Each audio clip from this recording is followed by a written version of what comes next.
Hello friends, welcome to VMR logics YouTube channel. నేను మీ Rohit Sharma, your faculty for current affairs and editorial vocabulary. So friends, ఇవాల్టి మొట్టమొదటి current affair ఒక రకంగా చాలా ముఖ్యమైన కరెంట్ అఫైర్లలో ఒకదానిగా దీన్ని మనం చెప్పుకోవచ్చు.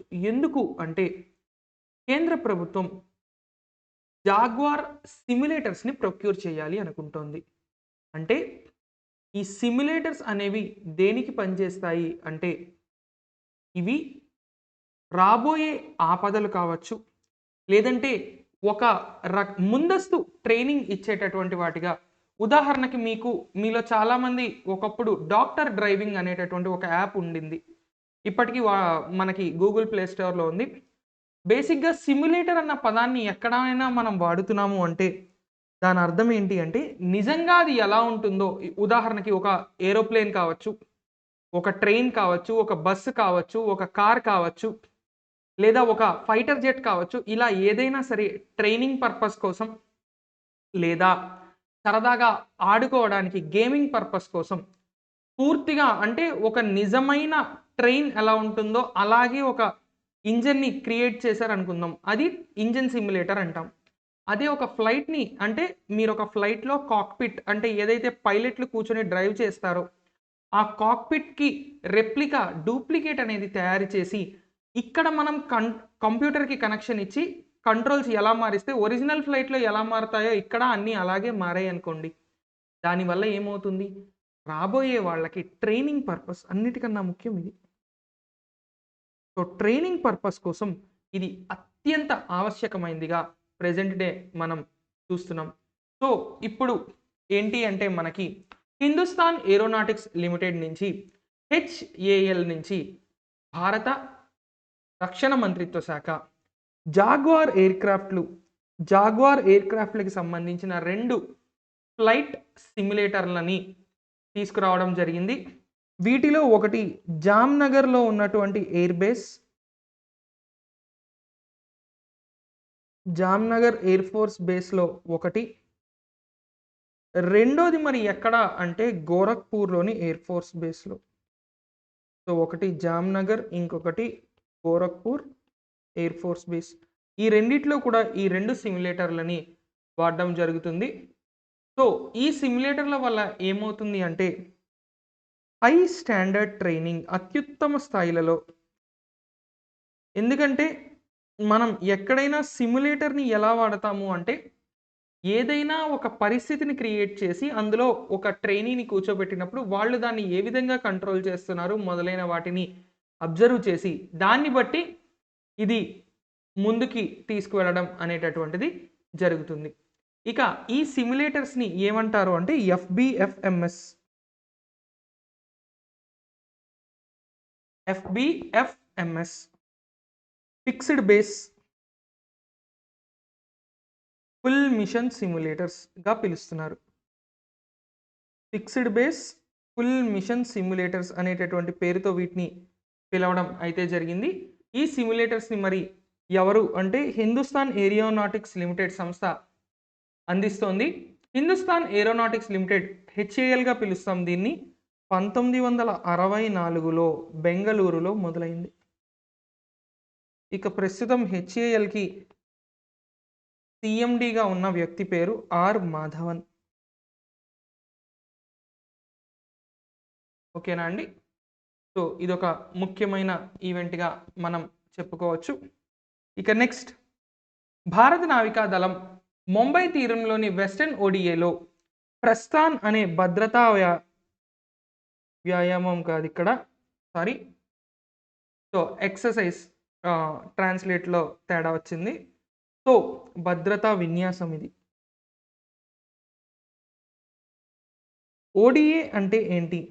Of sure development area. అంటే మన కోస్ట్ లైన్ ఇది అనుకుందాం. ఇప్పుడు ముంబై నగరం ఇటువైపు ఉంది కాబట్టి ఇదంతా ఏమవుతుంది? అరేబియన్ సీ అవుతుంది. మరి ఈ అరేబియన్ సీ వైపు మొత్తం ఆ ప్రాంతంలో కూడా మరి కంట్రోల్ ఎవరిది? ఇండియన్ నేవీదే కదా! సో, అందుకు అక్కడ ఆ ప్రాంతంలో వెస్టర్న్ నేవల్ కమాండ్ యొక్క హెడ్ క్వార్టర్స్ అయిన ముంబైకి దగ్గరలో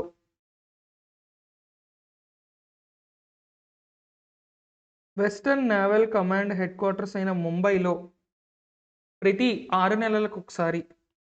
దీనివల్ల ఏమవుతుంది అంటే మనకి బాంబే హై అనేటటువంటి ఒక రిఫైనరీ ఉంది. యాక్చువల్లీ రిఫైనరీ కూడా కాదు. బో ముంబై నగరానికి కాస్త దూరంగా సముద్రంలో మనకి చమురు నిల్వలు ఉన్నాయి. దాన్నే బాంబే హై అంటాం. దీనివల్ల ఈ ప్రాంతం ముఖ్యంగా ఏంటి అంటే మనకి దీన్ని మనం సెక్యూర్ చేసుకున్నట్లయితే విదేశీయులు అటాక్ చేసే ఛాన్సెస్ చాలా తక్కువగా ఉంటాయి. ఎందుకంటే మన ముంబై తీరానికి చాలా దగ్గరలో ఉండేటటువంటి ఆయిల్ అండ్ న్యాచురల్ గ్యాస్ మైన్స్‌గా లేదంటే ప్లాట్‌ఫార్మ్స్‌గా వీటిని మనం చెప్పుకోవచ్చు. మరి ఆ చమురు బావులు ఏవైతే ఉన్నాయో వాటి దగ్గర ఏదైనా అటాక్ జరిగినా, ఇంకేదైనా జరిగినా అక్కడి నుంచి ఆ ఇంపాక్ట్ కొన్ని వందల కిలోమీటర్ల దూరం ఉంటుంది. ఎందుకంటే అక్కడ ఎక్స్‌ట్రాక్ట్ అయిన చమురు పైప్‌లైన్‌ల ద్వారా ముంబై మహానగరానికి వస్తుంది. అక్కడి నుంచి ఇంకా అది అంతా సప్లై చైన్ అనేటటువంటిది ఉంటుంది. కాబట్టి ముంబై ఒక్క ఈ ఆయిల్ అండ్ న్యాచురల్ గ్యాస్ అనే కాకుండా మనకి దాదాపు 1650 దగ్గర నుంచి 1650, 1660 సమయానికి మనకి బాంబే దీవి చాలా చాలా ఫేమస్. ఆ తర్వాత నుంచి కూడా విపరీతమైన ఇంపోర్ట్స్ అనేవి రావడం కూడా మనకి అందుకే బాంబేకి ప్రస్తుతం 2 ఒకటి ముంబై పోర్టు, మరొకటిది నవసేవ లేదా నవీ ముంబై లేదా జవహర్లాల్ నెహ్రూ పోర్ట్ ట్రస్ట్ అని 2 పోర్టులు కూడా ఎందుకు మనం అక్కడ నిర్మించుకోవాల్సి వచ్చింది అంటే విపరీతమైనటువంటి దిగుమతుల కారణంగా. వెస్టర్న్ వరల్డ్ నుంచి మనకి అన్నిటికన్నా సింపుల్‌గా ఎక్కడికి వచ్చేస్తాయి? ముంబైకి వస్తాయి. సో, మరి వీటన్నిటి ప్రొటెక్షన్ కోసం వెస్టర్న్ నేవల్ కమాండ్ ప్రతి 6 నెలలకు ఒకసారి ప్రస్థాన్ అనేటటువంటి భద్రతా విన్యాసాన్ని చేయడం జరుగుతుంది. ఓకేనా అండి? సో, ప్రస్తుతం ఈ భద్రతా విన్యాసం ఎక్కడ జరిగింది అంటే బాంబే హై నార్త్.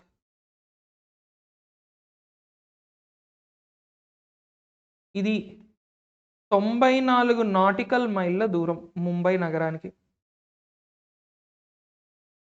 ముంబై నగరానికి 94 నాటికల్ మైళ్ళ దూరంలో ఉన్నటువంటి ఈ బాంబే హై నార్త్ అనే ఓఎన్జీసీ ఆధీనంలో ఉన్నటువంటి ఎక్స్‌ప్లోరేషన్ సైట్. అంటే అక్కడ మనకి చమురు నిల్వలు వెలికి తీసేటటువంటి ప్రదేశం అక్కడ ఉంది.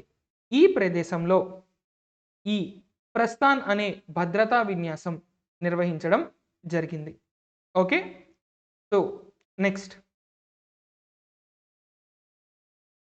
దుబాయ్ ఎయిర్ షోలో ఇండియన్ ఎయిర్ ఫోర్స్‌కి చెందినటువంటి కంటింజెంట్ భాగస్వామ్యం నెరపడం జరిగింది. సో, దుబాయ్ ఎయిర్ షో, ఈ దుబాయ్ ఎయిర్ షో అనేది 2 ఏళ్లకు ఒకసారి జరుగుతుంది. బైఎన్నియల్ అంటాం. అంటే ప్రతి 2 ఏళ్లకు ఒకసారి జరుగుతుంది అని. 2 ఏళ్లకు ఒకసారి జరిగేటటువంటి దుబాయ్ ఎయిర్ షోలో భారత్ తరపున భారత నావికా వైమానిక దళం, ఇండియన్ ఎయిర్ ఫోర్స్ వైమానిక దళం ఇందులో భాగస్వామ్యం పొందింది. అలాగే ఇందులో మనకి ఏంటి అంటే చాలా ముఖ్యంగా ఈ ఏదైతే ఎయిర్ షో ఉందో అందులో వివిధ దేశాలకు సంబంధించి భారతదేశంతో పాటు పార్టిసిపేషన్ ఉండడం వల్ల ఎక్కడెక్కడ ఎలాంటి విమానాలు ఉన్నాయి ఏంటి అనేది మనకు కూడా తెలుస్తుంది.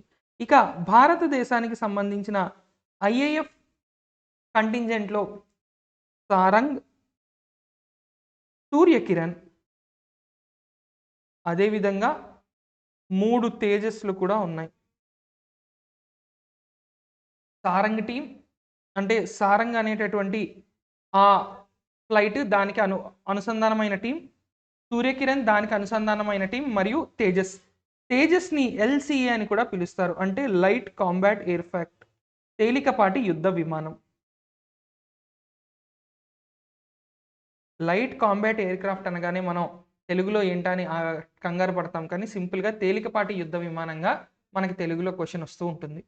సో, ఈ 3 కూడా మనకి ఎందుకంటే మనకి యూఏఈ యొక్క ప్రభుత్వమే డైరెక్ట్‌గా ఇన్వైట్ చేయడం వల్ల భారతదేశం ఇందులో భాగస్వామ్యం పొందడం జరిగింది. ఇక దీనితో పాటు ఇటీవలే వార్తల్లో నిలిచినటువంటి ఆకాశ ఎయిర్ భారతదేశంలో స్టాక్ మార్కెట్ దిగ్గజంగా మనం రాకేష్ జుంజున్వాలా అనేటటువంటి వ్యక్తిని పిలుస్తాం. కేవలం ఇన్వెస్ట్మెంట్. చాలామంది షేర్ మార్కెట్ అంటే అందులో డబ్బులు పెడితే ఎవరికి వచ్చాయి గనక అందరికీ పోయాయి కదా అనేటటువంటి వెర్షన్లో అనుకుంటాం. కానీ రాకేష్ జుంజున్వాలా అతి తక్కువ మదుపుతో కొన్ని వేల కోట్లు సంపాదించినటువంటి వ్యక్తి. అయితే లక్షల కోట్లు లేవు కాబట్టి మనకి ఇండియాలో టాప్ 5 టాప్ 10 రిచెస్ట్ పర్సన్స్లో ఉండరు. కానీ స్టాక్ మార్కెట్, భారతదేశం స్టాక్ మార్కెట్లో అత్యధిక ఆదాయాన్ని ఆర్జించిన వ్యక్తిగా మాత్రం మనం ఖచ్చితంగా చెప్పుకోవాల్సిన పేరు ఏది అంటే రాకేష్ జుంజున్వాలా. రాకేష్ జుంజున్వాలా. సో మరి ఇక్కడ మనం ఈ రాకేష్ జుంజున్వాలా ఇటీవలే తన సొంత ఎయిర్లైన్స్ని లాంచ్ చేయడం జరిగింది. దాని పేరే ఆకాశా. ఈ ఆకాశా ఎయిర్ ప్రస్తుతం ఈ దుబాయ్ ఎయిర్ షోలో 72 బోయింగ్ 737 మ్యాక్స్ అనేటటువంటి విమానాలకి ఆర్డర్ ఇవ్వడం జరిగింది. ఎందుకంటే ఇటీవలే డీజీసీఏ వీటికి అప్రూవల్ ఇవ్వడం జరిగింది. Directorate general of civil aviation, భారతదేశంలో వైమానిక రంగానికి సంబంధించినటువంటి అన్ని అప్రూవల్స్ ఈ సంస్థ ఇస్తుంది. ఆ సంస్థ మనకి ప్రస్తుతం బోయింగ్ 737కి ఇటీవలే భద్రతా క్లియరెన్స్ ఇవ్వడం జరిగింది. అలా ఇచ్చిన తర్వాత ఆకాశా ఎయిర్ ఈ రకమైన విమానాల్ని కొనే ఫస్ట్ ఎయిర్లైన్గా కూడా రికార్డు సృష్టించడం జరిగింది. సో ఎందుకు ఇటీవల మళ్ళీ దీనికి పర్మిషన్ ఇవ్వాల్సి వచ్చింది అంటే ఒక 2-3 ఏళ్ల క్రితం ఇండోనేషియా యుద్ధ విమానం, అదే సమయంలో ఇథియోపియా ఇండోనేషియా నుంచి ప్యాసింజర్స్తో వెళ్తున్న ఒక విమానం, అదేవిధంగా ఇథియోపియా విమానం, ఇలా 2 విమానాలు సడన్గా సముద్రంలో కూలిపోయాయి. ఆ 2 కూడా బోయింగ్ 737 మోడల్కి చెందినవే. మరి ఈ బోయింగ్ 737 వల్ల ఇంత ఇబ్బంది వస్తోంది, వరుసగా అతి తక్కువ కాలంలోనే 2 విమానాలు కూలిపోయాయి అని అంతర్జాతీయంగా చాలా దేశాలు అప్గ్రేడ్ వచ్చే వరకు వీటిని ఆపేస్తామని చెప్తే వాటిలో సాఫ్ట్వేర్, హార్డ్వేర్ అనేక అప్గ్రేడ్స్ చేసి మళ్ళీ తీసుకురావడం అయితే జరిగింది. ఓకేనా అండి? సో ఆకాశా ఎయిర్ అనేది ఎవరిది అంటే రాకేష్ జుంజున్వాలా ఇన్వెస్ట్ చేసినటువంటి ఈ ఎయిర్లైన్గా మనం చెప్పుకుంటాం. ఇక next 21st annual council of ministers meeting దేనికి? IORA, Indian Ocean Rim Association అంటాం.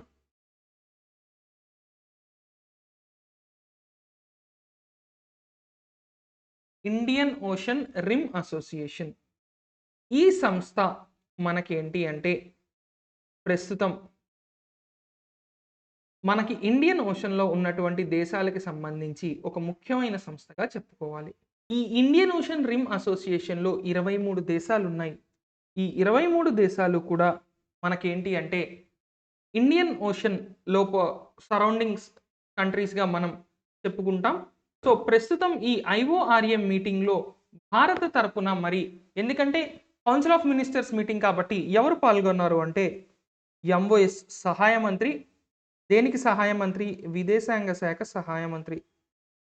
విదేశాంగ శాఖకు చెందినటువంటి సహాయ మంత్రి అయినటువంటి డాక్టర్ రాజకుమార్ రంజన్ సింగ్. డాక్టర్ రాజకుమార్ రంజన్ సింగ్ గారు IORA సంస్థకి డిజాస్టర్ రిలీఫ్ మేనేజ్మెంట్ అంటే ఇటీవల మాల్దీవ్స్కి అవసరమైతే మనమే ముందు హెల్ప్ చేసాం. Disaster risk management. ఇటీవల మాల్దీవ్స్లో వరదలు, అదేవిధంగా ఆకలి ఇబ్బందులు వస్తే మనమే హెల్ప్ చేసాం. బంగ్లాదేశ్కి మనమే చేసాం, శ్రీలంకకి మనమే చేసాం. ఇండియా ఓషన్ చుట్టుపక్కల ఉన్న దేశాలన్నిట్లో ఏ దేశానికి ఏ ప్రాబ్లం వచ్చినా మనమే దానికి సంబంధించినటువంటి అన్ని రకాల చర్యలు తీసుకుంటాం. ఇక ఈ మీటింగ్ నిర్వహించింది ఎవరు అంటే బంగ్లాదేశ్. అదేవిధంగా ఈ మీటింగ్ అయ్యాక ఢాకా కమ్యూనిక్ అనేటటువంటి ఒక ఒప్పందాన్ని కూడా అన్ని దేశాలు సంతకం చేయడం జరిగింది. కమ్యూనిక్ అంటే ఏం లేదండి, కేవలం ఈ సంవత్సరం డిస్కస్ ఏవైతే చేశారో ఆ పాయింట్లకు సంబంధించిన ముఖ్యమైనటువంటి అంశాలన్నీ ఒకే చోట క్రోడీకరించి పెట్టడమే కమ్యూనిక్. సో అంతర్జాతీయ నియమావళికి అనుసరించి భారతదేశం IORA ఇండియన్ ఓషన్ రిమ్ అసోసియేషన్లో ఎన్నో కాంట్రిబ్యూషన్స్ చేస్తోంది అని అన్ని దేశాలు కూడా భారతదేశాన్ని కూడా పొగడడం జరిగింది. అదేవిధంగా భారతదేశం కూడా ఇతర దేశాలకి మరింత భాగస్వామ్యాన్ని కూడా ప్రామిస్ చేయడం కూడా మనకి జరిగింది. సో IORA హెడ్ క్వార్టర్స్ ఎక్కడుంది అనేది మనం ఒక్కసారి చూసినట్లయితే మారిషస్లో ఉంది. మరి మారిషస్లో ఎక్కడ? ఈబీన్ మారిషస్. ఈబీన్ అనే నగరం మారిషస్లో ఉంది. ఈ IORA 1997లో ఎస్టాబ్లిష్ చేయడం జరిగింది. సెక్రటరీ జనరల్ ఆఫ్ IORA ఎవరు అంటే గతోత్ హరి గుణావాన్, ఇండియా వన్ కాదు. ఇక ప్రస్తుతం దీనికి సంబంధించినటువంటి రాయబారి అంబాసిడర్ ఎవరు అంటే సల్మాన్ అల్ ఫర్జీ. ఇవి గుర్తుపెట్టుకుంటే మనం సరిపోతుంది. ఓకే అండి. ఇక నెక్స్ట్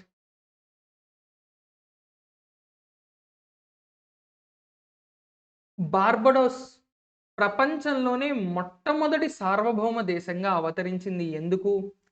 తమ దౌత్య కార్యాలయాన్ని ఎక్కడ పెట్టి? మెటావర్స్లో పెట్టి. అసలు ఈ మెటావర్స్ అంటే ఏంటి? మెటావర్స్ అనేటటువంటిది ఏంటి అంటే virtual reality hosting site.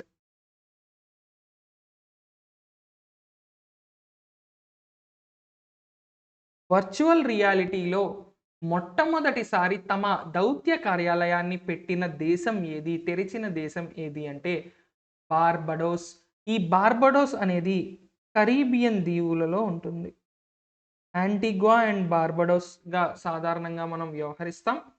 So ఇక్కడ ఏంటి అంటే ఈ బార్బడోస్ ఈ వర్చువల్ ఎంబసీని జనవరిలో ఓపెన్ చేయబోతోంది. ఈ మెటావర్స్ అనేటటువంటిది బ్లాక్ చైన్ టెక్నాలజీతో మనకి పూర్తిగా వర్క్ చేయడం అనేది జరుగుతోంది. సో డిజిటల్ ఎంబసీగా దీన్ని మనం డిజిటల్ దౌత్య కార్యాలయంగా చెప్పుకోవచ్చు. ఓకే అండి. సో ప్రపంచంలోనే మొట్టమొదటి డిజిటల్ దౌత్య కార్యాలయం బార్బడోస్. ఓకేనా అండి. ఇక వీళ్ళు అగ్రిమెంట్ ఎవరితో చేసుకున్నారు మెటావర్స్ అనే ప్లాట్ఫామ్లో అంటే డీసెంటర్లాండ్. ఈ డీసెంటర్లాండ్ అనేటటువంటి సంస్థ వీళ్ళు 3D డిజిటల్ వరల్డ్ని క్రియేట్ చేశారు. ప్రస్తుతం అంతా డిజిటల్ మరియు 3D కదా, అంటే కృత్రిమ మేధస్సును ఉపయోగించి వర్చువల్ రియాలిటీలో ఒక నగరాన్నే సృష్టించారు. ఆ నగరంలో 90,601 ప్లాట్లు కూడా ఉన్నాయి. మీరు ఒక ప్లాట్ అందులో కొనుక్కొని ఆ ప్లాట్లో మీకు నచ్చినవి మీరు కట్టుకోవచ్చు. కానీ మీరు అక్కడ ఉండగలరా? లేరు. అంటే ఒక కలల ప్రపంచంగా దీన్ని మనం చెప్పుకోవచ్చు. ఇక్కడ మనకి ఎగ్జామ్ పరంగా ఒక బిట్ కానీ భవిష్యత్తు రోజుల్లో ఏ విధంగా సైన్స్ అండ్ టెక్నాలజీ ముందుకు వెళ్తుందో మనం తెలుసుకొని ఒక అత్యద్భుతమైన బిట్గా దీన్ని మనం చూసుకోవచ్చు. ఇక నెక్స్ట్ 72వ జాతీయ పుస్తక పురస్కారాలు ఎవరెవరికి వచ్చాయిట? జాసన్ మోట్, టియా మైల్స్ మరియు మెలిండాలో. చాలా ఒక్క పేరు కూడా భారతీయత లేనటువంటి పేర్లుగా మనకి అనిపించడం అత్యంత సహజం. సో మరి ఈ ఈవెంట్ని ఎవరు హోస్ట్ చేస్తారు అంటే నేషనల్ బుక్ ఫౌండేషన్ 72వ ఇస్తున్నారు. నేషనల్ బుక్ ఫౌండేషన్ సంస్థ ఈ అవార్డులని హోస్ట్ చేయడం అయితే జరుగుతోంది. సో వీళ్ళలో జేసాన్ మ్యాట్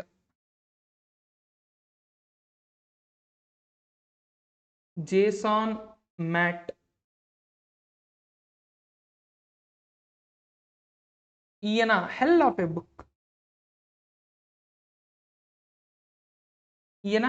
బుక్ అనే పుస్తకానికి గాను అవార్డు సంపాదించుకున్నాడు. ఇక Tiya Miles all that she carried the journey of Ashley's sack a black family keepsake అనేటటువంటి పుస్తకానికి గాను, ఇక నెక్స్ట్ మనం మలిందాలో last night at Telegraph club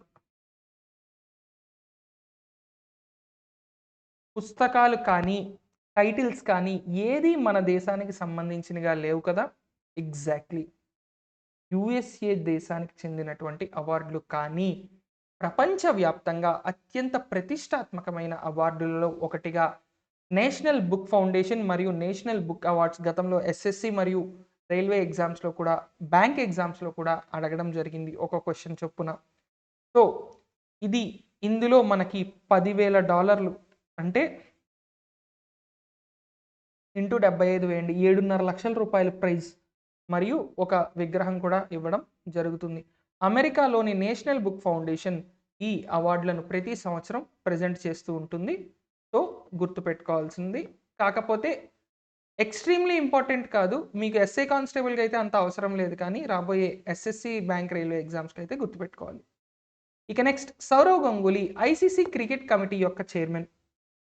ICC chairman కాదు, ఐసీసీలోని మెన్స్ క్రికెట్ కమిటీ, పురుషుల క్రికెట్ కమిటీకి చైర్మన్గా ఈ పదవిలో గతంలో మనకి అనిల్ కుంబ్లే ఉండేవారు. ఇన్నాళ్ళు అనిల్ కుంబ్లే ఈ పదవిలో ఉండేవారు. అనిల్ కుంబ్లే తర్వాత ప్రస్తుతం, ఎందుకంటే 3 కన్సిక్యూటివ్ టర్మ్స్ కంప్లీట్ అయిపోయాయి అనిల్ కుంబ్లేకి, కాబట్టి అనిల్ కుంబ్లే తర్వాత ఆ స్థానంలో మరి ఎవరు వస్తున్నారు అంటే ఇప్పుడు సౌరవ్ గంగూలీ, బీసీసీఐ ప్రస్తుత అధ్యక్షుడు, భారత క్రికెట్కు ఒక నూతన ఉత్తేజాన్ని తీసుకొచ్చినటువంటి కెప్టెన్గా దాదాగా పిలుస్తారు. ఎంతోమంది దిగ్గజాలుతో పాటు మనకి భారతదేశంలో క్రికెట్ దిగ్గజాలు ఆధునిక కాలంలో 21st సెంచరీలో క్రికెట్ దిగ్గజాలు అంటే సచిన్, ద్రావిడ్, లక్ష్మణ్, గంగూలీ, వీళ్ళ పేర్లు చెప్తాం. వీళ్ళ తర్వాత సెహ్వాగ్ పేరు చెప్తాం, కుంబ్లే పేరు చెప్తాం. వీళ్ళిద్దరి తర్వాత జహీర్ ఖాన్ పేరు చెప్తాం. ఆ తర్వాత ఇప్పుడున్న ప్రెజెంట్ ఉన్నటువంటి వ్యక్తులు విరాట్ కోహ్లీ, రోహిత్ శర్మ, ఇలా వీళ్ళని కూడా మనం చెప్పడం జరుగుతూ ఉంటుంది. రవిచంద్రన్ అశ్విన్ కావచ్చు. ఎందుకంటే భారతదేశ టాప్ అచీవ్మెంట్స్ ఏవైనా తీసుకుంటే వాటిలో వీళ్ళందరూ కూడా ఉంటారు. సో ఇక్కడ మనం చూసినట్లయితే అటువంటి సౌరవ్ గంగూలీకి మరొక అత్యంత డిజర్వింగ్ పోస్ట్గా దీన్ని మనం చెప్పుకోవచ్చు. ఓకేనా అండి. ఇక నెక్స్ట్, దీంతో పాటు మనకి ఇందులో మరికొన్ని ఇంపార్టెంట్ థింగ్స్ కూడా ఉన్నాయి. ఐసీసీ విమెన్స్ క్రికెట్ కమిటీకి మరి ఎవరు అంటే జానీ గ్రేవ్. ఎగ్జామినర్ ఎవరైనా మరీ ఇబ్బంది పెట్టాలి పేపర్ అనుకుంటే ఇలా గంగూలీ గారి గురించి కాకుండా మిగతా వాళ్ళ గురించి అడగచ్చు. ఎందుకంటే గతంలో మానుషి చిల్లర్ అనేటటువంటి ఒక భారతీయ యువతికి మిస్ వరల్డ్, ప్రపంచ సుందరి అనేటటువంటి ఒక కిరీటం లభించింది. అయితే ప్రశ్న ఏమని వచ్చిందంటే ఆ ఇయర్ ఎస్ఎస్సి ఎగ్జామినేషన్లో ఇటీవల మానుషి చిల్లర్కి మిస్ వరల్డ్ పురస్కారం లభించింది, మరి మిస్ యూనివర్స్ లభించిన ఫలానా వ్యక్తి ఏ దేశానికి చెందినటువంటి వ్యక్తి అని క్వశ్చన్ వచ్చింది. అంటే మీరు మానుషి చిల్లర్ ఆమె బయోడేటా చదువుకుంటే సరిపోదు, ఆ ఈవెంట్ ఏదైతే జరిగిందో దానికి సంబంధించి కూడా కొంత అవగాహన ఉండాలి అని ఎగ్జామినర్స్ కోరుకుంటున్నారు. కాబట్టి ఇక్కడ జానీ గ్రేవ్, ఈయన వెస్టిండీస్ క్రికెట్ బోర్డుకు హెడ్గా ఉంటే ఈయనని మహిళా క్రికెట్ కమిటీకి చైర్మన్గా తీసుకురావడం జరిగింది. ఇక అదే విధంగా పురుషుల ఫస్ట్ క్లాస్ మరియు లిస్ట్ ఏ క్వాలిఫికేషన్ని మహిళా క్రికెట్లో కూడా తీసుకురావడానికి అక్కడ ఏం చేశారు అంటే ఒక నూతన కమిటీని ఏర్పాటు చేయడం కూడా జరిగింది. అయితే మనకి ముఖ్యంగా ఈ రెండు గుర్తుపెట్టుకుంటే సరిపోతుంది. ఎందుకంటే అనిల్ కుంబ్లే 3 సంవత్సరాల నుంచి ఉన్న పోస్టు ప్రస్తుతం మరి ఎవరి చేతికి వచ్చింది అంటే మనకి మన దాదా చేతికి వచ్చింది. కాబట్టి ఖచ్చితంగా ఒక ముఖ్యమైన క్వశ్చన్గానే దీన్ని మనం పరిగణించాలి. ఇక నెక్స్ట్, సైన్స్ అండ్ టెక్నాలజీకి సంబంధించి రష్యా జిర్కాన్ అనేటటువంటి హైపర్సోనిక్ క్రూయిజ్ మరియు యాంటీ శాటిలైట్ క్షిపణిని సక్సెస్ఫుల్గా ప్రయోగించడం జరిగింది. ఈ జిర్కాన్ అనేటటువంటిది మనకి యాంటీ శాటిలైట్ క్షిపణి. ఇది చాలా చాలా ముఖ్యం. ఎందుకంటే ఈ జిర్కాన్ అనేది ల్యాండ్ మరియు సీ రెండిట్లోని తన టార్గెట్స్ని హిట్ చేయగలదు. హైపర్సానిక్ అంటున్నాం, మనకి సబ్సానిక్, సూపర్సానిక్, హైపర్సానిక్ అంటాం. అంటే సబ్సానిక్ అంటే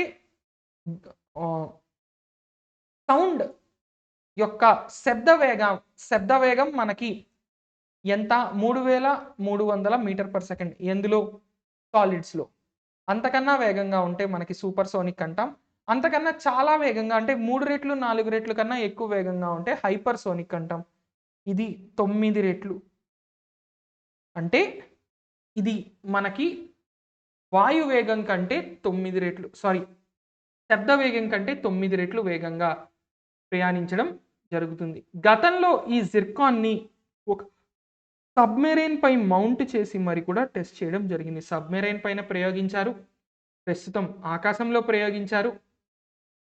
ఇలా ఇది 620 మైళ్ళు టార్గెట్ని ఈజీగా ఛేదించగలదు, అంటే 1000 కిలోమీటర్లు. ఓకేనా అండి? సో మరి ఇదొక అత్యుత్తమ రక్షణ వ్యవస్థగా, ఎందుకంటే మన దేశం పైకి విదేశీ శాటిలైట్లు కూడా వచ్చి ఏమైనా డాటా చౌర్యానికి పాల్పడవచ్చు. ఎందుకు? జీపీఎస్ ప్రస్తుతం ప్రపంచవ్యాప్తంగా అందరూ వాడుతున్నారు. అయితే జీపీఎస్ అనేటటువంటి శాటిలైట్లు యుఎస్ డిఫెన్స్కి చెందినటువంటివి. అంటే యుఎస్లోనే ఒక ప్రైవేట్ కంపెనీకి కూడా చెందినవి కాదు, యుఎస్ డిఫెన్స్కి చెందినవి. మన బిల్డింగ్ పైన ఏం జరుగుతుందో మనం శాటిలైట్ ఇమేజింగ్ ద్వారా చూస్తున్నామంటే ఆ శాటిలైట్లలో మనకి సంబంధించిన డాటా మొత్తం ఉంది అని మనం అనుకోవచ్చా? మరి అలా డాటా ఉన్నప్పుడు అది ఏ రోజైనా మనకి థ్రెట్టే కదా. సో అటువంటి సమయంలో విదేశీ శాటిలైట్లు ఏవైనా మన భారతీయ కక్షలో లేదంటే భారతదేశానికి సరిగ్గా పైన గనక తిరుగుతున్నట్లయితే దాన్ని కూడా మనం అడ్డుకోవాలా లేదా? ఇటువంటివన్నీ కూడా చేయడానికి జిర్కాన్ లాంటి అడ్వాన్స్డ్ హైపర్సానిక్ మిజైల్స్ అనేవి చాలా ఎక్కువగా ఉపయోగపడతాయి. ఓకేనా అండి? ఇక దీనితో పాటు మరో ముఖ్యమైన పాయింట్ ఇక్కడ మనకి ఏంటి అంటే ఏసాట్ అంటే యాంటీ శాటిలైట్. ఇటీవల రష్యా ఈ ఏసాట్ సిస్టంతో న్యూడోల్ అనేటటువంటి ఒక ఉపగ్రహాన్ని కూల్చివేసింది. న్యూడోల్ అనేటటువంటి ఈ యాంటీ శాటిలైట్ సిస్టంతో ఒక ఉపగ్రహాన్ని కూల్చేసింది. న్యూడోల్ అనేది శాటిలైట్ సిస్టమ్ అండి, కూలిపోయిన ఉపగ్రహం కాదు. సో ముందు ఒక డమ్మీ శాటిలైట్ని లాంచ్ చేసి ఈ న్యూడోల్ ద్వారా డమ్మీ శాటిలైట్ని పూర్తిగా నాశనం చేయడం జరిగింది. సో ఎందుకు ఒక శాటిలైట్ని నాశనం చేసింది అంటే 1980 నుంచి ఆ ఉపగ్రహం పనిచేయట్లేదు, ఆకాశంలో వ్యర్థంగా పడింది. దాన్ని ఏం చేశారు, ఈ ఏసాట్ టెస్టింగ్ కోసం వాడేశారు. ఇదొక తెలివైన పనిగా మనం చెప్పొచ్చు. ఇక్కడ భారతదేశం మరి ఇలాంటి ఏసాట్ అనేటటువంటిది ఎప్పుడూ చేయలేదా అంటే 2019లో మిషన్ శక్తిలో భాగంగా మిషన్ శక్తిలో భాగంగా 2019వ సంవత్సరంలో భారతదేశం ఏం చేసింది అంటే ఈ ఏసాట్ మిసైల్ సిస్టమ్ని భారతదేశం సగర్వంగా పూర్తి చేసింది. అంటే భారతదేశం దగ్గర కూడా ఇప్పుడు శాటిలైట్లని డిస్ట్రాయ్ చేసేటటువంటి ఒక టెక్నాలజీ ఉంది. ఆ టెక్నాలజీ కేవలం యుఎస్ఏ, చైనా, ఇండియా, రష్యా 4 దేశాల్లో మాత్రమే ఉంది. మిగతా ఏ దేశంలో కూడా ఇటువంటి టెక్నాలజీ అనేటటువంటిదే లేదు. సో ఇక్కడ వరకు దీనికి సంబంధించి గుర్తుపెట్టుకుంటే సరిపోతుంది. ఇక 360 డిగ్రీల క్రీడాకారుడు ఎవరు? అబ్రహం డివిలియర్స్, ఏబిడిగా పిలుస్తాం. అబ్రహం డివిలియర్స్ ఈయన అన్ని ఫార్మాట్ల నుంచి తన రిటైర్మెంట్ని ప్రకటించడం జరిగింది. అబ్రహం బెంజమిన్ డివిలియర్స్గా పిలిచేటటువంటి ఏబిడి. ఈయన గతంలో 2 సార్లు ఇంటర్నేషనల్ క్రికెట్కి రిటైర్ అయ్యాడు, మళ్ళీ వచ్చాడు, మళ్ళీ రిటైర్ అయ్యాడు.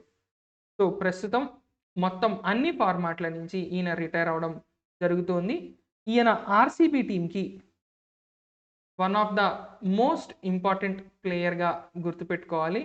ఇక ICC player of the year awards కూడా 3 సార్లు విరాట్ కోహ్లీకి 3 సార్లు, ఈయనకి కూడా 3 సార్లు వచ్చింది. ఇక ఫాస్టెస్ట్ 50, 100, 150 ఎందులో? ఓడిఐలో ఈయన పేరు మీదే ఉన్నాయి. అదేవిధంగా టెస్ట్, ఓడిఐ, టీ20 అన్ని ఫార్మాట్లలో కూడా 50+ సగటు ఉన్నటువంటి వ్యక్తి కూడా ప్రపంచంలో ఇలా ఒకే ఒక్క వ్యక్తి ఉన్నాడు. అన్ని ఫార్మాట్లలో 50 పైన సగటు ఉన్న వ్యక్తి ఎవరు అంటే Abraham Benjamin de Villiers. So de Villiers మరి ఏ దేశం తరపున ఆడాడు అంటే సౌత్ ఆఫ్రికా తరపున ఆడాడు. ఇక్కడ వరకు గుర్తుపెట్టుకుంటే సరిపోతుంది. భారతదేశానికి ఒక సచిన్ టెండూల్కర్ ఎలాగో, ఒక సునీల్ గవాస్కర్ ఎలాగో సౌత్ ఆఫ్రికన్ క్రికెట్కి, ఆ విధంగా మనకి ఏబీ డివిలియర్స్ని మనం చెప్పుకుంటాం. ఇక నెక్స్ట్ నేషనల్ న్యాచురోపతి డే 18వ తారీఖు. ఏ డే? నేషనల్ న్యాచురోపతి డే, జాతీయ న్యాచురోపతి దినోత్సవం. సో నేచురోపతి అంటే ఏంటి? నేచురోపతి మనకి ఎందులో వస్తుంది? ఆయుష్ మంత్రిత్వ శాఖలో వస్తుంది. మనకి ఆయుష్ పేరులో నేచురోపతి అనే పదం ఉండకపోవచ్చు గాక, కానీ ఆ నేచురోపతి భారతదేశంలో ఆయుష్ మంత్రిత్వ శాఖే నిర్వహించడం కూడా జరుగుతుంది. ఆయుర్వేద, యోగా, యునాని, సిద్ధ, హోమియో ఈ 5 మనకి AYUSHలో కనిపిస్తాయి, కానీ ఆ రోజు నేచురోపతి ఇది కూడా మనకి ఆయుష్ మంత్రిత్వ శాఖలోకే వస్తుంది. ఆయుష్ మంత్రిత్వ శాఖ నేచురోపతి డేని ఫస్ట్ టైం 2018వ సంవత్సరంలో ప్రారంభించడం జరిగింది. ఎందుకు అంటే 1945 18th నవంబర్ ఏం జరిగింది అంటే మహాత్మా గాంధీ గారు, మొన్న ఆల్ ఇండియా రేడియోకి చెప్పుకున్నట్టే ఇక్కడ కూడా ఒక మహాత్మా గాంధీ గారి స్టోరీ ఏంటి అంటే లైఫ్ టైం చైర్మన్గా బాధ్యతలు స్వీకరించారు ఒక సంస్థకి. గాంధీ గారు పాలిటిక్స్లో లేరు, కానీ సేవా దాతృత్వ కార్యక్రమాల్లో చివరి రోజుల దాకా కూడా ఆయన ఉన్నారు. So all India nature cure ఫౌండేషన్కి లైఫ్ టైం చైర్మన్గా ఆయన బాధ్యతలు స్వీకరించిన 18 నవంబర్ని ఆయుష్ దినోత్సవంగా కేంద్ర ప్రభుత్వం నేచురోపతి దినోత్సవంగా ఆయుష్ మంత్రిత్వ శాఖ కేంద్ర ప్రభుత్వం డిక్లేర్ చేయడం జరిగింది. సో నేచురోపతి అంటేనే మనకి మోస్ట్ ఇంపార్టెంట్గా చెప్పుకుంటాం. ఇక ఈ 17-18 నవంబర్ 2021 ఒక నేచురోపతి సమిట్ జరిగింది, కాన్ఫరెన్స్ జరిగింది. దాని యొక్క థీమ్ ఏంటి అంటే ఇది ఎక్కడ జరిగింది అంటే మనకి పూణేలో జరిగింది. నేషనల్ ఇన్స్టిట్యూట్ ఆఫ్ న్యాచురోపతి, NINగా పిలుస్తాం. మనకి NIN పేరుతో 2 సంస్థలు ఉన్నాయి. నేషనల్ ఇన్స్టిట్యూట్ ఆఫ్ న్యూట్రిషన్ హైదరాబాద్లో ఉంది, నేషనల్ ఇన్స్టిట్యూట్ ఆఫ్ న్యాచురోపతి పూణేలో ఉంది. ఈ సంస్థ ఒక సమిట్ని, ఒక కాన్ఫరెన్స్ని నిర్వహించింది. దాని పేరు పోషణ్ ఆహార్ అండ్ రోగ్ ముక్త్ భారత్. పోషణ్ ఆహార్ అండ్ రోగ్ ముక్త్ భారత్ అంటే పౌష్టిక ఆహారం వలన రోగాలు లేని భారతదేశం అనేటటువంటి ఒక థీమ్తో జాతీయ న్యాచురోపతి సమ్మేళనం కూడా జరిగింది. ఎక్కడ అంటే NIN, national institute of naturopathy Pune. ఇక్కడ వరకు గుర్తుపెట్టుకుంటే న్యాచురోపతికి సంబంధించి సరిపోతుంది. ఇక next world philosophy day, UNESCO ప్రకటించినటువంటి దినోత్సవం. UNESCO's world philosophy day. ఈ వరల్డ్ ఫిలాసఫీ డేని మనం ఎప్పుడు సెలబ్రేట్ చేసుకుంటాం? నవంబర్ యొక్క 3వ గురువారం, థర్డ్ థర్స్డే. నవంబర్లోని థర్డ్ థర్స్డేని మనం ఇలా ఏమని సెలబ్రేట్ చేసుకుంటాం? World philosophy day. ఇక ఫిలాసఫీ అనేటటువంటిది ఈ సంవత్సరం ఈ వరల్డ్ ఫిలాసఫీ డే యొక్క థీమ్ ఏంటి అంటే different interactions of human beings.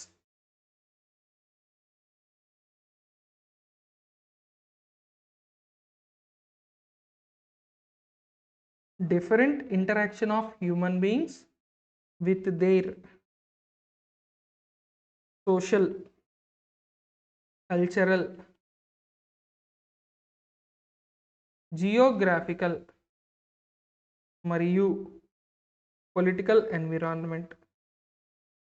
ఇది ఈ సంవత్సరం థీమ్. ఇది ఓ లెసన్ పేరు కాదు, లేదా ఒక పారాగ్రాఫ్ కాదు, కేవలం ఈ సంవత్సరం థీమ్. మనకి ఈ థీమ్ని, ఈ ఫిలాసఫీ డేని మొట్టమొదటిసారి 2002లో ప్రారంభించడం జరిగింది. ఇప్పటి వరకు ప్రతి సంవత్సరం ఈ ఫిలాసఫీ డేని సెలబ్రేట్ చేయడం అయితే జరుగుతోంది. ఓకేనా అండి? ఇక నెక్స్ట్ మరో important day world heritage week. ఈ వరల్డ్ హెరిటేజ్ వీక్కి సంబంధించి ఒక్కసారి మనం చూసినట్లయితే 19 నుంచి 25 నవంబర్ భారతదేశం అంతటా కూడా ఈ వరల్డ్ హెరిటేజ్ వీక్ దేనికి అంటే అంతర్జాతీయ స్థాయిలో భారతదేశానికి సంబంధించినటువంటి హెరిటేజ్, అదేవిధంగా కల్చర్, వీటిని ప్రిజర్వ్ చేయడం కోసం అంతర్జాతీయంగా మనం ఒక అవేర్నెస్ని క్రియేట్ చేయడం అనేటటువంటిది జరుగుతోంది. ఆ అవేర్నెస్ ప్రస్తుతం భారతదేశంలో కూడా దేశమంతా తెలియాలి అనేటటువంటి ఉద్దేశంలో ఈ ఈవెంట్ అనేటటువంటిది archaeological survey of India, archaeological survey of India అనేటటువంటి సంస్థ నిర్వహించడం అయితే మనకి జరుగుతోంది.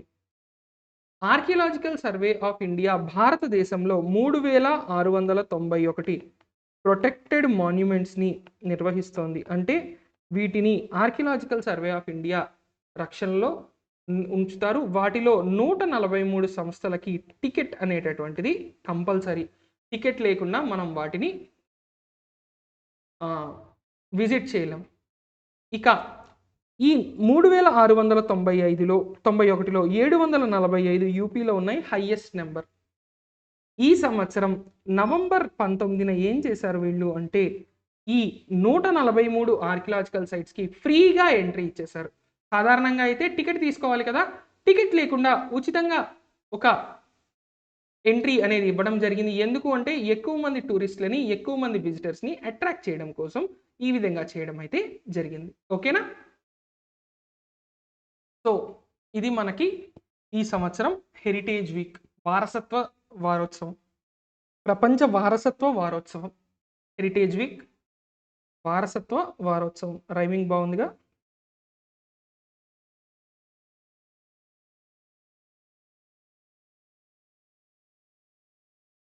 ఓకే, ఇక మనకి ఆర్కియాలజికల్ సర్వే ఆఫ్ ఇండియా ప్రస్తుత డీజీ ఎవరు అంటే, డైరెక్టర్ జనరల్ లేదా హెడ్ ఎవరు అంటే వి విద్యావతి గారు. మనకి భారతదేశంలో పురాతత్వ శాఖ చాలా చాలా ప్రాముఖ్యమైనది. ఎందుకంటే అంతర్జాతీయంగా అతిపెద్ద నాగరికత ఒకటి ఉంది అని అసలు ముందు ఐడెంటిఫై చేసిందే బ్రిటిష్ కాలం నాటి archaeological survey of India. So archaeological survey of India భారతదేశంలోని యునెస్కో ప్రపంచ వారసత్వ సంపదలో భాగమైనటువంటి 40 వారసత్వ కట్టడాలు ఏవైతే ఉన్నాయో, ఇటీవల మనకి భారతదేశంలో వచ్చిన యునెస్కో వారసత్వ సంపద లిస్ట్లోకి వచ్చినటువంటి రామప్ప మరియు ధోలవీరాతో కలిపి 40 సైట్లు, అదేవిధంగా యునెస్కోకి సంబంధించినటువంటి ఇతరత్ర అన్నీ కూడా ప్రొటెక్ట్ చేసేటటువంటి బాధ్యత ఎవరిది అంటే మన భారతదేశంలో అంతా బాధ్యత అంతా కూడా ఎవరిది అంటే ఆర్కియాలజికల్ సర్వే ఆఫ్ ఇండియా మీదనే ఉంటుంది. ఇక next women's entrepreneurship day 19 November. ఈ విమెన్స్ ఆంట్రప్రెన్యూర్షిప్ డే అనేటటువంటిది విమెన్స్ ఆంట్రప్రెన్యూర్షిప్ డే ఆర్గనైజేషన్, ఈ మూడిటి పక్కన సంస్థ అని పెట్టండి. ఆంట్రప్రెన్యూర్షిప్ అంటే ఏంటి? మనకి తెలుగులో మహిళా వ్యవస్థాపక దినోత్సవం అనే న్యూస్ పేపర్లో కూడా ఒకటి రెండిట్లో అలాగే ఇవ్వడం జరిగింది. సో ఎవరైతే పారిశ్రామికవేత్తలు లేదంటే పెట్టుబడిదారులైనటువంటి మహిళలు ఉన్నారో వాళ్ళ కోసమే ప్రత్యేకంగా ఈ దినోత్సవం.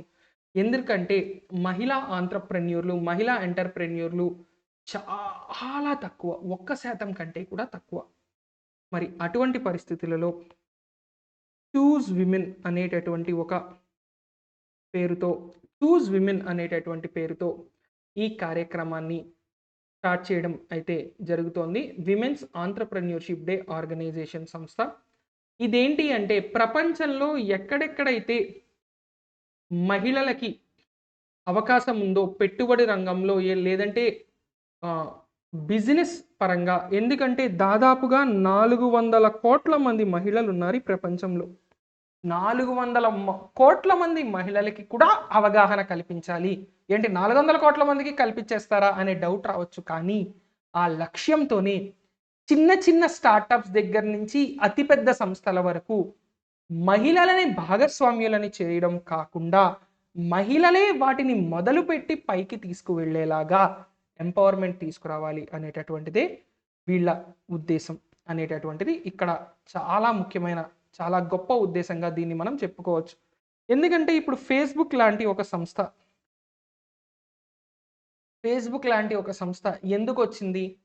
తన గర్ల్ ఫ్రెండ్తో మాట్లాడడానికి మార్క్ జుకర్బర్గ్ అనేటటువంటి వ్యక్తి ఒక కొత్త అప్లికేషన్ని డెవలప్ చేశాడు. అదే ఫేస్బుక్ అయింది. కానీ అదే ఒక మహిళ చేస్తే రకరకాల నిందలు పడాల్సి వస్తుంది. అంటే మన ప్రపంచవ్యాప్తంగా, భారతదేశంలోనే కాదు ప్రపంచవ్యాప్తంగా మహిళల ఇబ్బందులు దాదాపుగా ఒకటే రకంగా ఉంటాయి. కేవలం భారతదేశంలోనే ఇలా ఉంటుంది, మిగతా దేశాల్లో అందరూ సమానంగా ఉంటారంటే కొంతవరకు సమానమే కొన్ని విషయాల్లో. కానీ ఇంకా భారతదేశంలో రోజుకి ఎన్ని ఆకృత్యాలు జరుగుతున్నాయో మన జనాభాతో పర్సంటేజ్ తీస్తే అమెరికాలో కూడా అన్నే ఆకృత్యాలు జరుగుతున్నాయి, ఇంకా ఎక్కువే జరుగుతున్నాయి. అంటే మనం ఏదో చాలా సేఫ్ బెస్ట్ అనను, మన దేశాల్లో దారుణాలు జరుగుతున్నాయి. కానీ ప్రపంచవ్యాప్తంగా అందరి మైండ్ సెట్లు మారాలి అనేటటువంటి ఉద్దేశం ఇక్కడ అన్నిటికన్నా చాలా ముఖ్యమైనదిగా మనం చెప్పుకోవాలి. ఓకేనా అండి? ఇక let's quickly move on to today's vocabulary. ఇవాల్టి మొట్టమొదటి పదం ఫ్లేబర్గాస్ట్. ఫ్లేబర్గాస్ట్ అంటే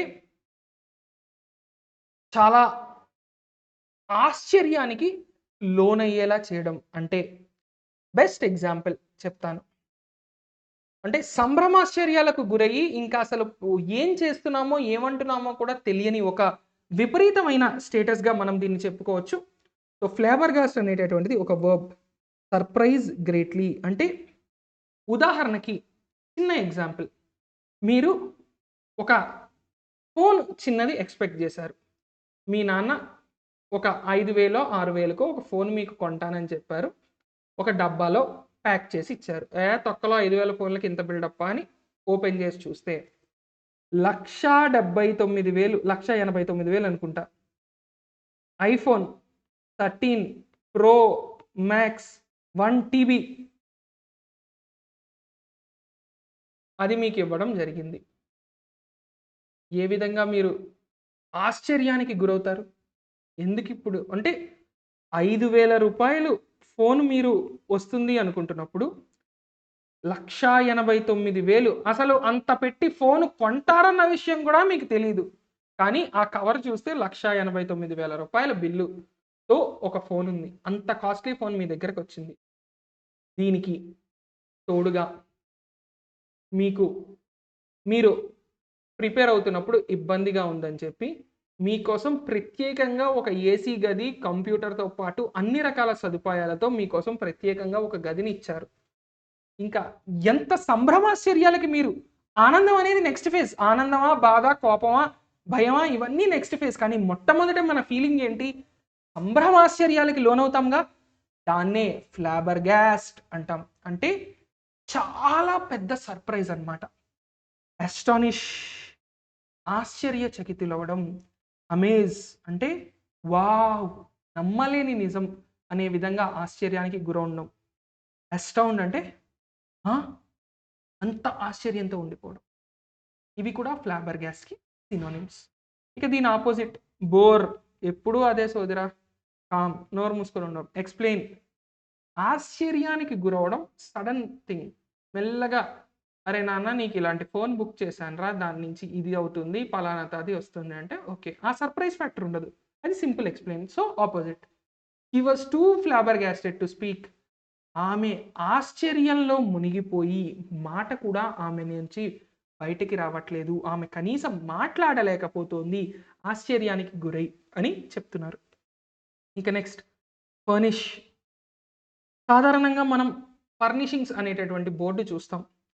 సో ఫర్నిష్ అనేటటువంటిది ఒక వర్బ్, అంటే provide with furniture and fittings అనేటటువంటి అర్థం. Provide with furniture and fittings అనేటటువంటి అర్థం వస్తుంది ఇక్కడ మనకి. మరి దీని యొక్క సినానిమ్స్ ఏంటి అంటే ఎన్హాన్స్ అంటే మరింత మెరుగుపరచడం, ఎక్విప్ లేని వాటిని తెచ్చిపెట్టడం, ఎంబ్లిష్ ఉన్న వాటిని మరింత అద్భుతంగా తయారు చేయడం. సో ఫర్నిచర్ లేదా ఇతరత్ర అటువంటి సామగ్రిని మనం ఫర్నిష్ అంటాం. ఫర్నిషింగ్స్ అనే పదం సాధారణంగా వాడతాం. అలాగే బ్యూటిఫుల్లీ ఫర్నిష్డ్ అంటే చాలా అద్భుతంగా ఉంది, సోఫా, టీవీ స్టాండ్ లేదా ఆ ఇంట్లో ఉన్న ఫర్నిచర్ అంతా కూడా పర్ఫెక్ట్గా సింక్ అయింది అనుకోండి, దాన్ని మనం బ్యూటిఫుల్లీ ఫర్నిష్డ్ అంటాం. మరి దీని ఆపోజిట్ ఏమవుతుంది మనకి? డైవెస్ట్, డిప్రైవ్, స్ట్రిప్. డైవెస్ట్ అంటే తీసేయడం, డిప్రైవ్ అంటే వాళ్ళకి దూరం చేయడం, స్ట్రిప్ అంటే ఉన్నవి ఇప్పేయడం. The in. ఇన్ అంటే అర్థం ఏంటండి? ఇన్ అనేటటువంటిది ఒక హోటల్. హోటల్కి సినోనిమ్గా ఇన్ అనేటటువంటిది వాడతాం. అంటే ఎక్కడైనా టూరిస్టులు స్టే చేసే ప్లేస్ని ఇన్ అంటారు. So the in is beautifully furnished, చాలా అద్భుతమైన ఫర్నిచర్ అక్కడ వాడడం జరిగింది అని చెప్తున్నారు. So that is furnish. ఇక నెక్స్ట్ రిడ్రెసింగ్. రిడ్రెసింగ్. రిడ్రెస్ అంటే ఆ పరిస్థితిని సాల్వ్ చేయడం. ఉదాహరణకి ఇప్పుడు మీ ఇంట్లో ఏదో ఫ్యూజ్ ట్రిప్ అయింది, వెంటనే వెళ్ళి దాన్ని సెట్ చేశారు, దాన్ని రిడ్రెసింగ్ అంటారు. లేదా ఏదైనా ఒక డాక్యుమెంట్లో ఎవరి పేరో తప్పు పడింది, దాన్ని మార్పించారు, దానికి మీరు ఒక లెటర్ రాసి ఒక రిక్వెస్ట్ పెట్టుకున్నారు, ఆ రిక్వెస్ట్కి ఎవరైనా రెస్పాండ్ అయ్యారు, దాన్ని రిడ్రెసింగ్ అంటాం. గ్రీవెన్స్ రిడ్రెసింగ్ అంటాం అక్కడ. సో రిడ్రెసింగ్ అనేది noun. Remedy or set right అనేటటువంటి అర్థం. యాక్చువల్గా రిడ్రెసల్ అనే పదం మోర్ యాప్ట్ అండి. రిడ్రెసల్ అనే నౌన్ ఇంకా యాప్ట్ ఇక్కడ కంటెక్చువల్గా. సో మరి రిడ్రెస్సింగ్ అంటే సార్ట్అవుట్ చేయడం, రెక్టిఫై చేయడం, అమెండ్ చేయడం. అమెండ్ అంటే మార్పు చేయడం, రెక్టిఫై అంటే తప్పుని సరిచేయడం, సార్ట్అవుట్ అంటే పరిష్కారాన్ని చూపడం. మూడు చేసే పని ఒకటే. అమెండ్ అంటే ఉన్నదాన్ని మార్చడం, రూల్ని కానీ మరొకదాన్ని కానీ. రెక్టిఫై అంటే తప్పుగా ఉన్నదాన్ని సరిదిద్దడం. సార్ట్ అంటే ఒక ఇబ్బందిని లేదా వివాదాన్ని పరిష్కరించడం. అంటే మూడు చోట్ల చేస్తుంది ఏంటి? తేడాగా ఉన్నదాన్ని సరిగ్గా చేయడం. దీని ఆపోజిట్ అగ్రివేట్, పరిస్థితిని ఇంకా చేయిదారిపోలేలా చేయడం, పర్సన్ ఇంకా దారుణంగా చేయడం, ఇంపైర్ ఇంకా తప్పుగా చేయడం. Little could be done to redress the situation. ఈ పరిస్థితిని మనం సరి చెయ్యలేము, చాలా తక్కువగానే మన చేతిలో ఉంది, ఈ పరిస్థితి మన చేతిలో అసలు లేదు దాదాపుగా అని చెప్పుకోవచ్చు. ఇక నెక్స్ట్ టెల్లింగ్. సో టెల్లింగ్ అనేటటువంటిది మొన్న ఒక చోట సినోనిమ్స్ అండ్ యాంటోనిమ్స్లో ఎంటీఎస్లోనో ఏదో పరీక్షలో ఇస్తే చాలామంది ఇబ్బంది పడ్డారు. టెల్లింగ్ అంటే సింపుల్గా చెప్పడం అండి, కానీ అక్కడ టెల్లింగ్ అని ఇస్తే ఇంకేమైనా ఉందేమో అని ఆ డౌట్ ఏదైతే మనకు ఉందో, నార్మల్గా టెల్, టోల్డ్, టోల్డ్ ఇవి దీని వర్బ్ ఫార్మ్స్. ఇది జనరల్గా. కానీ టెల్లింగ్ అనేది మనం యాడ్జెక్టివ్గా వాడతాం, అలాగే ఇక్కడ టెల్కి ఐఎన్జీ ఫామ్గా కూడా వాడతాం. అంటే పరిస్థితిని బట్టి, సందర్భానుసారంగా, స్పెల్లింగ్ని బట్టి అక్కడ మనం వాడతాం. కానీ ఇక్కడ మనం ఎక్కువగా వర్బ్ కంటెక్స్ట్లోనే చూసుకోవాలి. వర్బ్ కంటెక్స్ట్లోనే చూసుకోవాలి. సో టెల్లింగ్ అంటే హ్యావింగ్ ఏ రివీలింగ్ ఎఫెక్ట్, దేన్నైనా చెప్పడం. సో దీనికే మరి ఉన్న పదాలు కన్విన్సింగ్, పర్సువేజివ్, ఇన్ఫ్లుయెన్షియల్ అనేటటువంటి పదాలు కూడా ఇందులో తీసుకురావడం జరిగింది. మరి దీని ఆపోజిట్స్ ఏమవుతాయి? అన్ఇంపార్టెంట్, అంత ముఖ్యమైనది కాదు. ఇన్సిగ్నిఫికెంట్, అస్సలు ముఖ్యమైనది కాదు అనేటటువంటివి. Do you think she is telling the truth? ఆమె నిజం చెప్తోందని నువ్వు అనుకుంటున్నావా? Question mark. టెల్లింగ్ అనేది ఇక్కడ వర్బ్ కింద వాడతాం. సో ఇదొకటి ముఖ్యమైనదిగా మనం గుర్తుపెట్టుకోవాలి. ఇక నెక్స్ట్ ఆబ్ఫస్కేషన్ అంటే ఆబ్స్క్యూర్ లేదా అన్క్లియర్, అంటే చాలా కన్ఫ్యూజ్డ్ స్టేట్లో ఏం అర్థం కానటువంటి పరిస్థితిని ఆబ్ఫస్కేషన్ అంటాం. అంటే ఉన్న పరిస్థితిని ఇంకా ఏమీ అర్థం కాని ఒక కన్ఫ్యూజ్డ్ స్టేట్లోకి తీసుకురావడం. దీన్ని ఒక నౌన్ కింద చూడాలి. కన్ఫ్యూజ్, అంటే ఏమీ అర్థం కానటువంటి ఒక పరిస్థితి.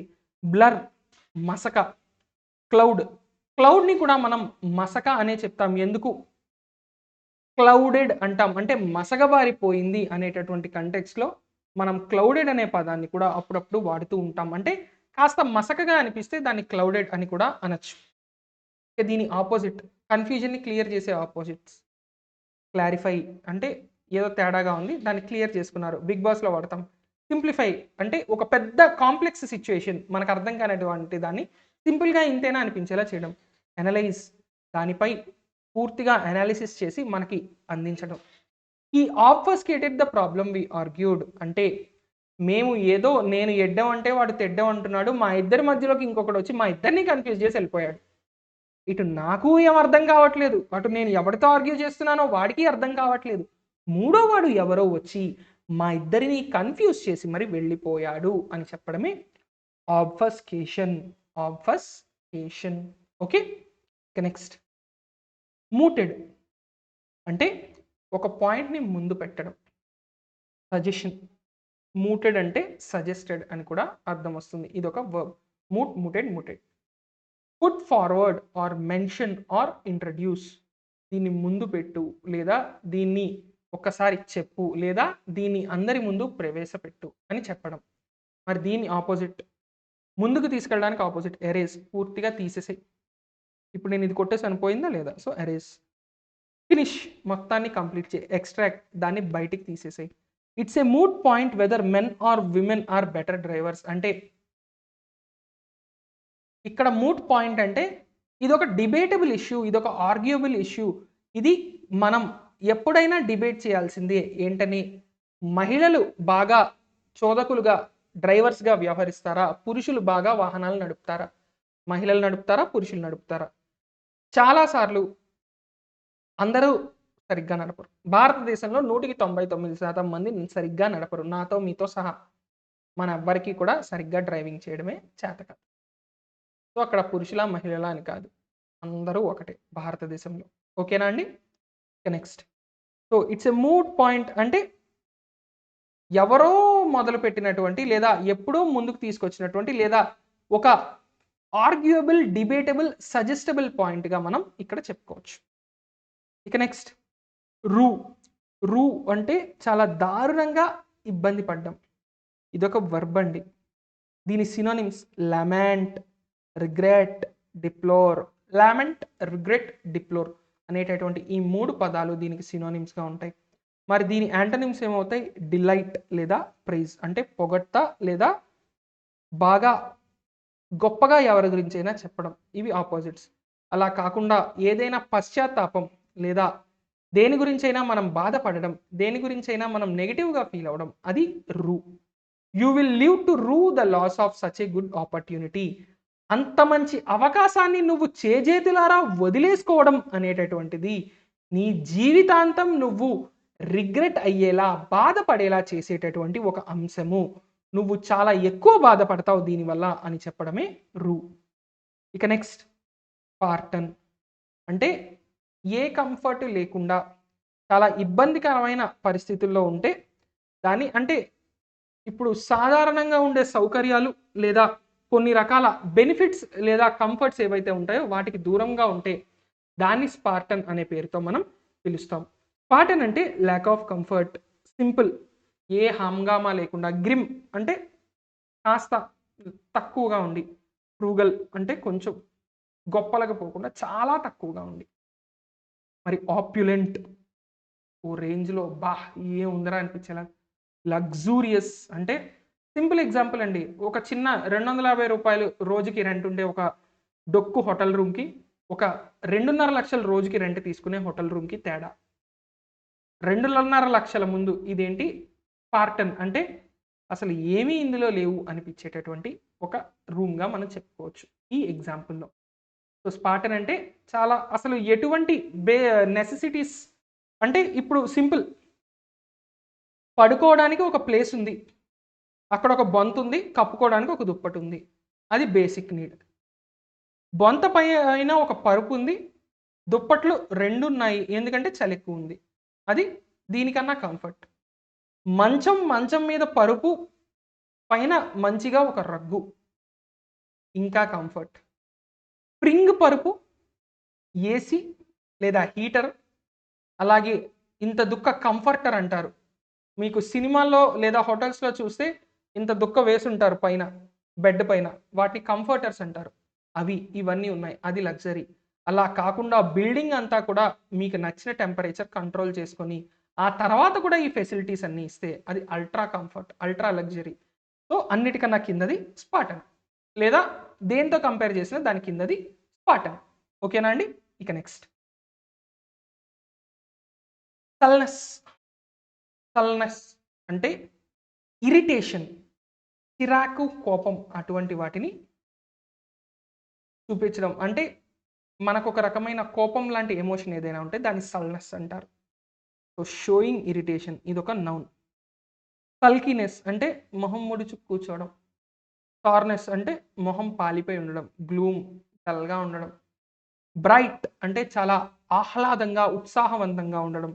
హ్యాపీ ఆనందంగా ఉండడం. జెంటిల్ చూడగానే బావుంది అనిపించేలా ఉండడం. Everyone smiled when the clown made the sullen child laugh. అని మూతి పెట్టుకున్నటువంటి ఒక పిల్లడి దగ్గరకు వచ్చి ఆ క్లౌన్, ఆ జోకర్ ఏం చేశాడు? నవ్వించడంతో అందరూ నవ్వారు. హ్మ్. అని ఓ మూల కూర్చున్నాడు. బెస్ట్ ఎగ్జాంపుల్ 'సన్ ఆఫ్ సత్యమూర్తి'లో ఆ చిన్న పిల్ల అని కూర్చుంటే పక్కనే అల్లు అర్జున్ వచ్చి డాన్స్ చేస్తాడు కదా! ఆ పిల్ల ఎక్స్‌ప్రెషన్ అని బుంగమూతి పెట్టి కూర్చోవడం దాన్ని సల్నెస్ అంటారు. సల్నెస్ అంటారు. ఇక లాస్ట్ వర్డ్ ఆఫ్ టుడే డెవాస్టేట్. ఇది చాలా కామన్‌గా ఈ మధ్య వాడుతున్నాం. డెవాస్టేట్ అంటే నాశనం చేసేయడం. ఇప్పుడు జరుగుతున్నాయి కదా వర్షాలు, వరదలు. దాన్ని డెవాస్టేటింగ్ అంటాం. డెవాస్టేటింగ్ అంటే అన్నిటిని నాశనం చేస్తుంది. To damage something very badly or something. అంటే చాలా దారుణమైన డ్యామేజ్ కలిగించే వాటిని డెవాస్టేటింగ్ అంటాం.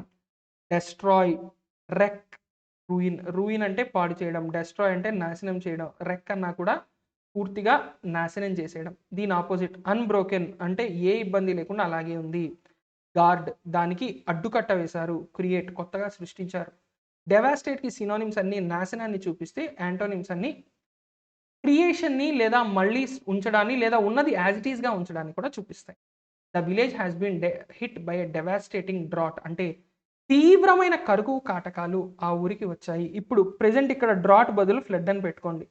ఆ ఊరు మొత్తం వరదల్లో కొట్టుకుపోయింది అనే స్టేజ్‌లో ఇప్పుడుంది. ఇవాల్టి రోజున మనకి సదరన్ ఆంధ్రప్రదేశ్, దక్షిణ ఆంధ్రప్రదేశ్‌లో పరిస్థితి అలా ఉంది. So, that's it for today guys. ఈ వీడియో గనక మీకు నచ్చినట్లయితే లైక్ చేయండి. మీ ఫ్రెండ్స్‌కి షేర్ చేయండి. అదే విధంగా మా వీఎంఆర్ లాజిక్స్ యూట్యూబ్ ఛానెల్‌ని సబ్స్క్రైబ్ చేసుకోండి. తిరిగి మళ్ళీ సోమవారం రాత్రి ఇదే టైంకి కలుద్దాం. అంతవరకు సెలవు. జై హింద్.